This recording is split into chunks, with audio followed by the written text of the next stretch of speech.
Bonjour, pour cette 27e capsule vidéo, je vais enfin vous parler des conceptions probabilistes. Ça fait plusieurs fois que je vous parle des conceptions. On a parlé de quelques conceptions arithmétiques comme de croire, par exemple, de façon erronée, là, que multiplier, ça grossit nécessairement, alors que ce n'est pas toujours le cas. Puis je vous ai dit plusieurs fois qu'en probabilité, c'est particulier, il y a beaucoup de conceptions qu'on retrouve. Donc l'objectif de la capsule, c'est de pouvoir analyser une activité d'un point de vue didactique en identifiant principalement dans ce cas-ci des conceptions, difficultés, erreurs possibles pour l'élève. Puis on va parler un petit peu brièvement à la fin d'interventions appropriées aussi en lien avec ces conceptions probabilistes. Donc, les conceptions probabilistes, comment elles sont définies en fait? On trouve que ce sont des constructions mentales, donc c'est quelque chose qu'on a une idée en tête, élaborée à partir de l'interaction entre les connaissances intérieures, sous forme d'images mentales qui sont déjà établies, puis d'une nouvelle expérience chez une personne. Donc on a déjà des idées préconçues, puis qui viennent être confrontées avec d'autres expériences dans le fond qu'on va vivre. Les conceptions, elles sont réputées pour persister dans le temps, puis j'aime bien cette expression de dire qu'elles reviennent comme de la mauvaise herbe. Donc, on a beau essayer de les traiter, d'intervenir, on croit qu'on s'en est débarrassé, puis après on arrive dans un autre contexte, puis la conception peut revenir. Donc, c'est pas si simple que ça de s'en débarrasser, puis de les faire évoluer. Puis, il y a beaucoup d'études qui se sont penchées là, sur ces conceptions là, depuis quelques années. Là. Beaucoup de travaux en psychologie dans les années 80-90, puis ça occupe encore certains chercheurs, même encore actuellement. Mais l'origine remonte là, principalement dans comme je disais, dans des études de 80-90. Donc, si on regarde les travaux fondamentaux, à partir de 7 questions, avoir 7 conceptions qui peuvent être étudiées, en fait, à partir de 7 questions. Donc, première question qui va mener à une conception, donc la situation est la suivante. Donc, Rose a 10 ans. Dans sa boîte, il y a 40 billes blanches, puis 20 billes noires. Donc, le 2 tiers de billes blanches. César, lui, a dans sa boîte 30 billes blanches et 15 billes noires. Donc, aussi, encore une fois, 2 tiers de billes blanches. Chacun d'eux tire une bille dans sa boîte sans regarder. César affirme que Rose a plus de chances de piger une bille blanche parce qu'elle est plus vieille et que, par conséquent, elle est la plus habile des deux. Est-ce que c'est vrai ou faux? Donc, c'est faux. En fait, c'est César qui présente la conception liée à la chance et à la qualité du joueur. Donc, une telle personne là, qui va avoir cette conception-là, il a tendance à assigner un rôle dans les événements aléatoires aux qualités personnelles des joueurs, par exemple son intelligence, son habileté ou dans ce cas-ci son âge. Donc, de croire que parce qu'on est plus âgé, on a plus d'expérience, on va être meilleur pour piger une bille blanche, alors que dans les deux cas, il y avait le 2 tiers de billes blanches. Donc, objectivement, de tels effets n'existent pas. Donc, c'est d'attribuer, dans le fond, une certaine qualité au joueur ou à la personne qui joue dans une activité, dans une situation aléatoire, alors que c'est pas le cas. Et là, je noterais aussi, je ferais ressortir que j'avais mis chance entre guillemets parce que on essaie d'éviter le mot chance, on essaie de plutôt parler de si on parle de chance en termes de chance mathématique, c'est déjà moins pire, mais on aime mieux parler de possibilité ou de probabilité, et non pas pour amener une confusion en lien avec la chance, le fait d'être chanceux. Question numéro 2. Donc, lorsqu'elle participe à une loterie comme 649, par exemple, Amélie choisit des nombres consécutifs comme 1, 2, 3, 4, 5, 6. Véronique, elle, de son côté, déclare que les probabilités d'obtenir 6 nombres consécutifs sont plus faibles que les probabilités d'obtenir une quelconque séquence aléatoire de 6 nombres. Cette dernière affirme que la loterie est un jeu de hasard et qu'on peut obtenir des nombres consécutifs. Donc, est-ce que Véronique, elle dit vrai ou c'est faux? C'est faux. Donc, c'est la conception de représentativité là, qui ressort chez Véronique. Donc, une personne comme elle, dans le fond, va avoir tendance à estimer les probabilités d'un événement selon l'aspect représentatif, d'où le nom conception de représentativité. Donc, l'aspect représentatif qu'il a par rapport à ce qui devrait se produire aléatoirement.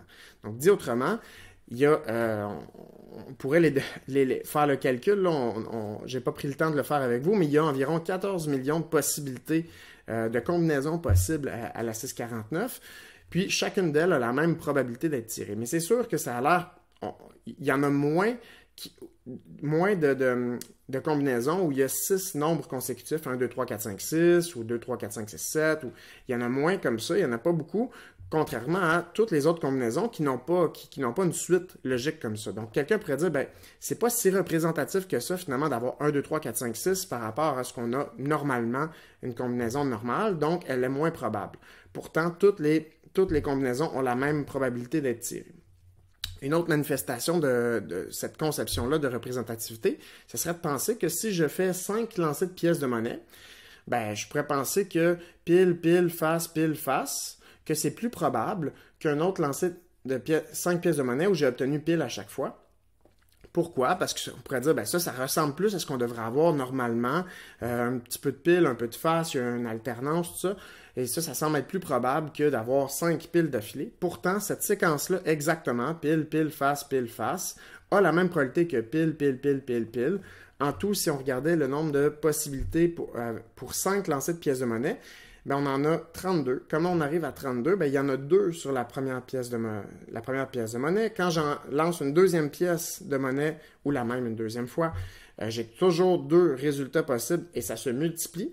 Donc, je vais avoir 2 fois 2 possibilités, 4. Quand je le lance une troisième fois, je vais avoir fois 2 encore 8 possibilités.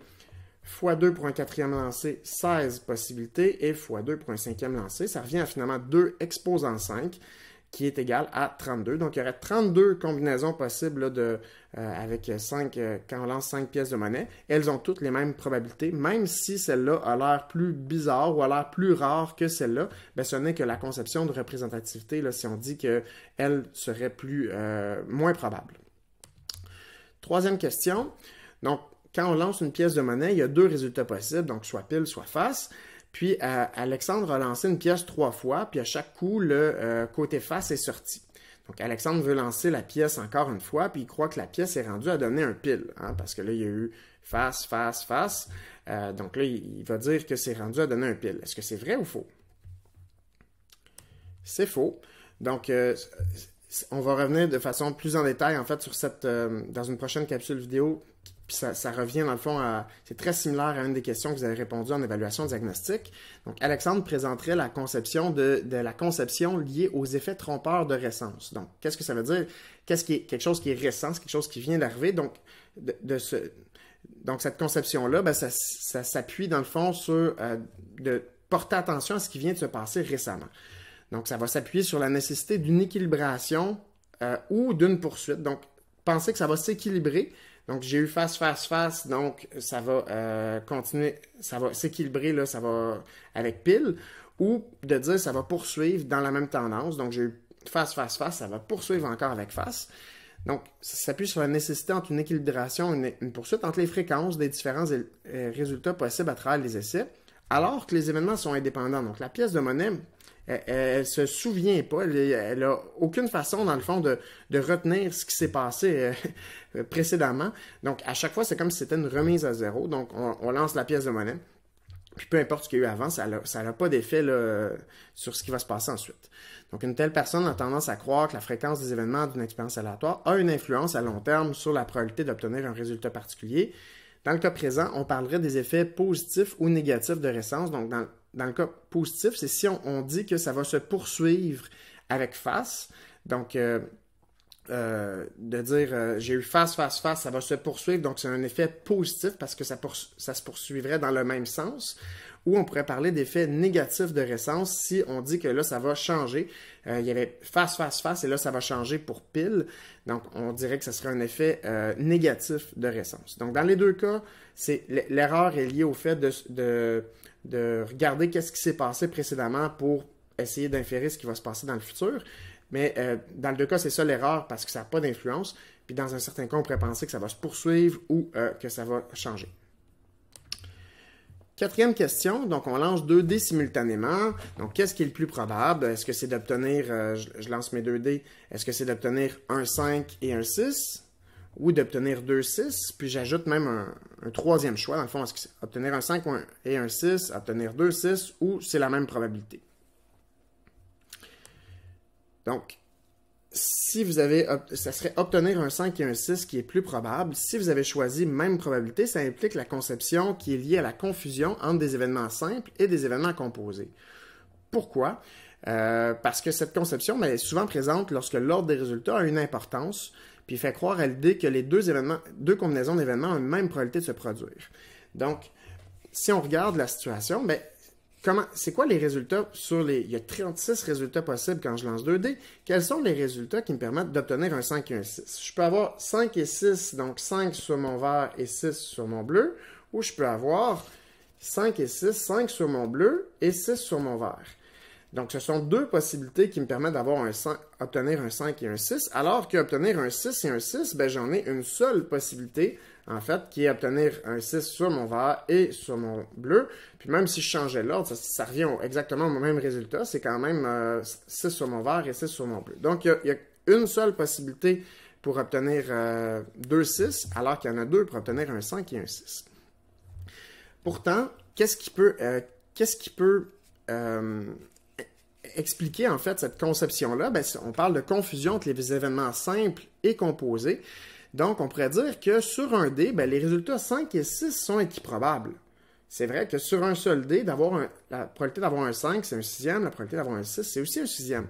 Donc, on pourrait dire que toutes les combinaisons de nombres possibles présentent la même probabilité. Donc, de dire d'avoir un 5, un 6, ou un 5 et un 4, ou un 5 et un 3, c'est la même probabilité, effectivement, mais dès qu'on tombe dans le cas si on dit un 5 et un 6 ou un 6 et un 6, c'est pas exactement la même chose parce que là, on n'a pas deux, on enlève la possibilité d'avoir deux combinaisons avec l'ordre.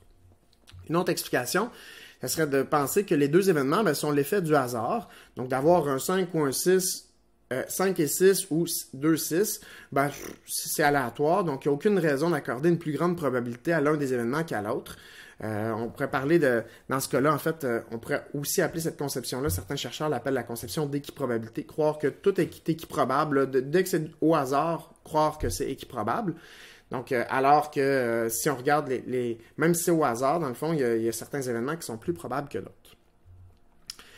Cinquième question, donc Daniel rêve de devenir médecin, il aime aider les gens. Quand il était au cégep, il était volontaire pour la Croix-Rouge, il a fait des brillantes études puis il a servi dans l'armée en tant qu'assistant médical.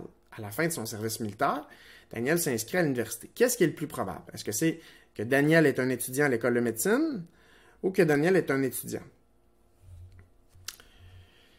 C'est que Daniel est un étudiant, c'est ça qui est le plus probable. Si vous avez plutôt dit que c'est un étudiant en école de médecine, ben, ça impliquerait la conception liée à l'erreur de conjonction. Donc, c'est quoi cette conception-là? Ben, avec cette conception-là, la probabilité de l'intersection de deux événements apparaît plus probable que la probabilité de voir survenir un seul événement. Donc, si on avait ici, dans un diagramme de Venn, on a un premier événement ici, un premier ensemble qui est être étudiant.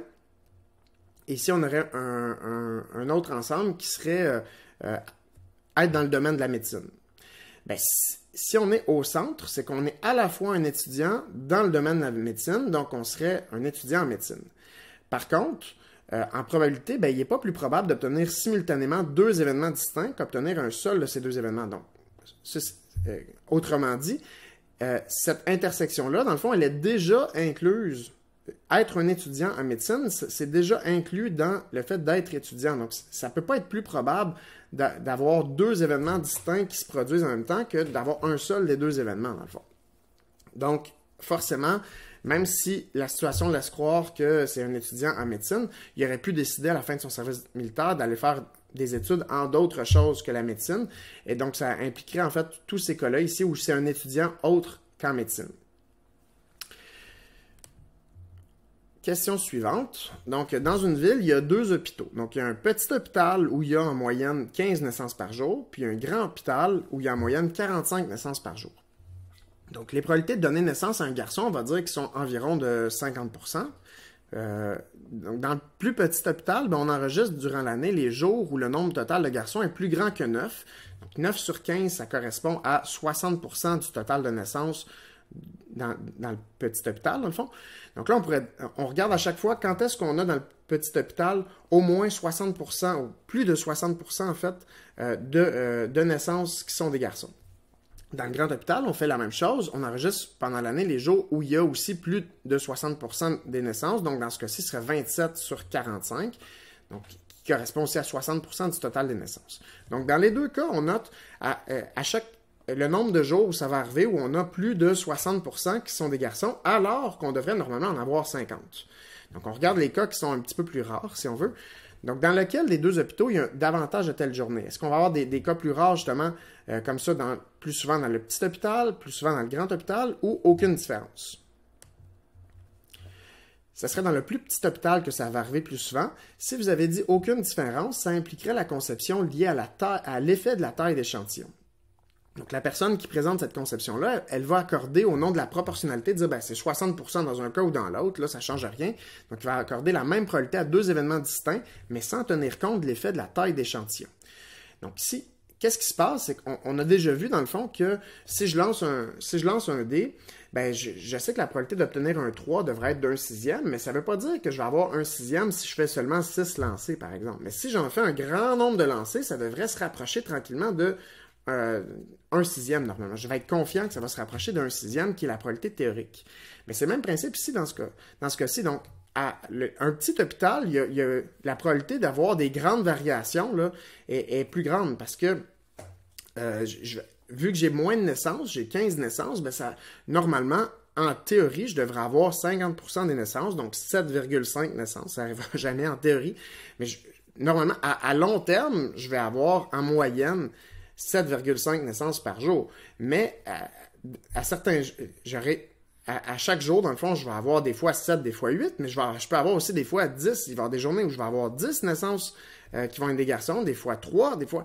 Donc, il va y avoir plus de variabilité, contrairement à un hôpital où il y a plus de naissances, à 45 naissances, où là, normalement, on est un petit peu plus à moyen ou long terme, et ça devrait se stabiliser, être plus près de 50% que dans le cas du petit hôpital. Et il y a deux chercheurs, en fait, il y a déjà 50 ans, en fait, qui ont parlé d'une application erronée de la loi des grands nombres. La loi des grands nombres, je vous rappelle, c'est qu'à long terme, plus on a un grand nombre d'essais, plus on peut être confiant que ce qu'on va obtenir comme fréquence va se rapprocher de ce qu'on devrait obtenir comme probabilité théorique. Donc, eux, ils ont parlé d'une application erronée de la loi des grands nombres pour des petits nombres, donc ce qu'on a appelé la loi des petits nombres. Donc, de dire que même avec un petit échantillon d'essai, on devrait avoir normalement, on devrait obtenir ce qui devrait arriver en théorie. Alors que ce n'est pas le cas, il y a beaucoup de variabilité pour de petits échantillons. Une septième et dernière question. Donc, David roule en voiture à Saint-Jérôme. Il est heurté par une autre voiture. Puis, à partir de ce jour, il va estimer que la probabilité d'être impliqué dans un accident de la route est élevée dans cette ville. Est-ce que c'est vrai ou est-ce que c'est faux? Donc, c'est faux. Donc, David présenterait dans ce cas-là la conception liée à l'accessibilité. Donc, c'est l'idée là, d'avoir une tendance à estimer les probabilités d'un événement sur la base de la facilité avec laquelle les éléments particuliers de l'événement peuvent lui venir à l'esprit, la facilité auquel il y a accès à ces informations-là par la facilité de rappel, de construction ou d'association.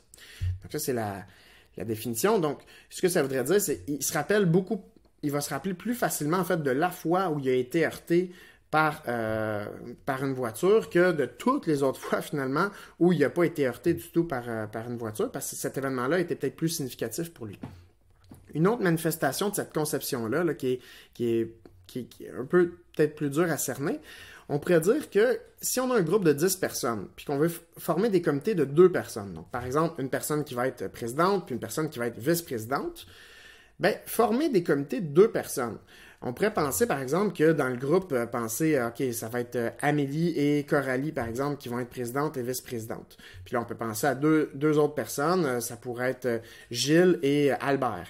Puis on pourrait penser... Bon, et là, on peut penser assez facilement, en fait, à plein de comités de 2 personnes. Si on voulait faire la même chose pour le même groupe de 10 personnes, mais former des comités de 8 personnes, c'est un petit peu plus difficile parce que là, il faut se rappeler mentalement, OK, j'ai pris Amélie, Coralie, Albert, Gilles, puis là, qui reste à prendre. Donc, de penser à un nombre de comités de 8 personnes, c'est peut-être plus difficile, en fait, d'avoir accès à cette information-là que d'en faire pour 2 personnes. Et donc, on pourrait avoir tendance à croire, de façon erronée, on pourrait penser qu'il y a moins de comités de 8 personnes qu'il y en a de 2 personnes. Parce que ceux de 2 personnes sont plus faciles à avoir en tête. Pourtant, ça serait la conception liée à l'accessibilité. Pourquoi? Parce que si j'ai un groupe de 10 personnes, à chaque fois que je choisis 2 personnes, j'en choisis 2 qui vont être, par exemple, présidente et vice-présidente, bien forcément, en même temps, quand je choisis ces 2-là, il y a les 8 autres qui sont un comité que je ne choisis pas. Donc, pour chaque comité de 2 personnes, c'est comme si j'ai un comité de 8 personnes qui est correspondant, qui correspond. Et là, si je prends 2 autres personnes, ça me fait un autre comité de 8 personnes que je ne prends pas. Donc, je vais avoir finalement autant de comités de 2 personnes que de comités de 8 personnes. Mais je vais avoir tendance à croire que puisque c'est plus facile d'avoir en tête un comité de 2 personnes, qu'il y en a plus. Donc ça, c'est une autre façon d'expliquer la conception liée à l'accessibilité. Donc maintenant qu'on a vu dans le fond ces 7 conceptions-là, peut-être une 8e si on nommait celle d'équiprobabilité en fait, là, qui était liée à une question, bien, comment on peut les confronter puis comment on peut les faire évoluer? C'est pas simple. Donc dans une première étape, je pense que c'est ce que j'ai essayé de faire avec vous dans cette capsule. Il faut d'abord les comprendre ces conceptions-là, puis être capable de les déceler. D'abord pour vous, parce que ce sera possible, je pense qu'il y en a quelques personnes qui seront tombées dans le piège, puis c'est correct, c'est normal, c'est naturel en fait, c'est une particularité du domaine des probabilités où on se fait souvent avoir parce que notre intuition n'est pas tout à fait juste avec ce qui se passe théoriquement. Donc, être capable de les déceler pour vous, reconnaître ces conceptions-là si vous les avez, et reconnaître aussi celles qui pourraient se produire chez vos élèves. Donc ça, c'est loin d'être simple, mais il y a quelques pistes quand même que je voulais faire ressortir avec vous. Donc, il peut y avoir des discussions, des débats qui peuvent être faits en classe, qui vont faire ressortir les conceptions. Les élèves vont pouvoir expliquer et se rendre compte peut-être avec d'autres points de vue, peut-être ça va leur permettre de faire évoluer leur conception. On peut utiliser du matériel. Donc, par exemple, tantôt, quand j'ai montré qu'il y a une seule combinaison avec 6 et 6, mais qu'il y en a 2 avec 5 et 6, donc avec les 2D, je crois que ça peut être peut-être plus convaincant. Des outils technologiques peuvent nous aider aussi quand on a une intuition erronée, des fois peut-être d'avoir un résultat de beaucoup d'essais qui viendrait nous montrer que, OK, la tendance semble croire que ça, c'est plus probable que ça, alors que moi, je pensais que c'était équiprobable. Donc, les outils technologiques comme des simulateurs peuvent aider. D'avoir aussi une diversité d'expériences aléatoires. Si on présente au primaire, aux élèves, seulement des situations qui sont équiprobables, donc seulement des situations dont les événements ont toujours les mêmes probabilités, comme avec un seul dé, par exemple, ben, mes 6 faces sont équiprobables, ben, dès qu'on va arriver dans des cas où ce n'est pas équiprobable, les élèves vont sûrement avoir cette conception-là que ben, c'est toujours équiprobable. En réalité, là, c'est du hasard puis c'est équiprobable. Alors que si on regarde, par exemple, la somme de 2 dés, ben, les sommes de 2 dés réguliers ne sont pas équiprobables, donc une somme de 7 va arriver plus souvent qu'une somme de 6 ou 5 ou 4 ou 3 ou 2, par exemple. Donc c'est important d'avoir une diversité d'expériences aléatoires. Dans ce cas-ci, là, justement, certains qui sont probables, certains qui sont équiprobables, certains qui sont dépendants, d'autres indépendants, comme la pièce de monnaie qu'on a vue, par exemple. Avoir une diversité de représentations aussi pour tenter de l'expliquer. On en a vu dans des capsules précédentes d'utiliser des diagrammes en arbre, d'utiliser des tableaux à double entrée, donc d'avoir différentes représentations, des schémas qui peuvent nous permettre de mieux comprendre qu'est-ce qui se passe. Aussi, une autre piste, ça serait d'articuler les approches. Donc, par exemple, d'avoir recours à l'approche subjective au départ en leur demandant de faire une prédiction, ensuite de réaliser des essais dans l'approche fréquentielle, puis ensuite faire des allers-retours peut-être en revenir sur la prédiction dans l'approche subjective, puis s'en aller vers l'approche théorique pour expliquer quelle est la probabilité théorique là, à l'aide de calculs, en fait. Donc, articuler ces 3 approches-là, subjective, fréquentielle et théorique, c'est une autre piste, en fait, qui permettrait de faire ce que j'appelle, en fait, des facteurs d'ébranlement. Donc, des pistes pour faire évoluer ces conceptions-là. C'est comme si elles étaient très ancrées chez quelqu'un, puis on va essayer de trouver des facteurs pour ébranler, pour remettre en doute, pour faire avancer, évoluer ces conceptions-là. Donc, le plus important, c'est pas de connaître toutes les conceptions possibles. On en a parlé de 8 aujourd'hui, mais il y en a d'autres aussi qui ont été relevées dans des travaux de recherche, mais c'est plutôt d'être sensible aux conceptions des élèves pour les amener à progresser dans leur processus qui est nommé comme un processus de complexification conceptuelle. Donc, dans l'idée de complexifier, partir de ce qu'ils connaissent, puis en rajouter une couche pour essayer que l'élève ait une vision moins étroite de ce que sont les probabilités, puis essayer de comprendre et faire la part des choses dans diverses situations aléatoires. Puis aussi, une autre façon aussi de faire attention aux conceptions avec les élèves, c'est de faire attention au vocabulaire employé, comme j'ai dit, d'éviter le mot chance, par exemple, puis de parler de probabilité, là, au lieu de dire j'ai une probabilité de... j'ai 4 chances sur 6, ben, c'est-à-dire j'ai une probabilité de 4 sixièmes. Donc, je vous invite maintenant à prendre en note ce que vous retenez de la capsule vidéo. De mon côté, je pense avoir pu faire ressortir le caractère contre-intuitif de plusieurs situations aléatoires, puis reconnaître que notre intuition nous joue parfois des tours. J'ai bien hâte de voir les résultats dans Edpuzzle. Non pas pour pointer du doigt, mais bien pour voir, parce que c'est normal, c'est naturel de se faire avoir et de présenter certaines de ces conceptions probabilistes-là. Puis j'ai pu à la fin suggérer quelques facteurs d'ébranlement des conceptions là, dans l'idée de les faire évoluer et avancer. Au plaisir d'en discuter avec vous.